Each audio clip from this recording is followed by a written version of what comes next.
Lembra de dar um joinha nesse vídeo e comprar um Diabolão na loja do canal, por que não? E vamos que vamos pro próximo tutorial.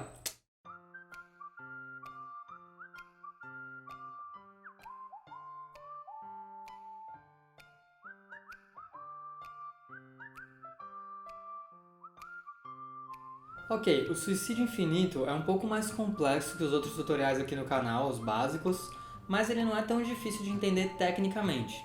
O único pré-requisito real é o Slow Side, que está aí na descrição. Comece tentando fazer o Slow Side, mas dando uma volta a mais. A baqueta vai dar 2 voltas. Dê um nó na direita e comece a subir a mão direita devagar. Solte a esquerda normalmente, mas quando ela estiver passando por baixo do diabolô, você dá outro nó com a mão direita no ar. Esse exercício é a chave para entender o Suicídio Infinito. Quando você já estiver mandando bem nele, tenta fazer 3, 4 ou mais voltas. Agora, vamos focar um pouco mais na anatomia do movimento. Esse truque acelera o diabolô, então você não precisa de muita velocidade para começar.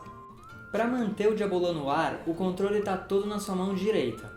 90% do tempo a gente está puxando o diabolô para cima e dando suporte ao movimento, e só 10% do tempo a gente está fazendo um novo nó.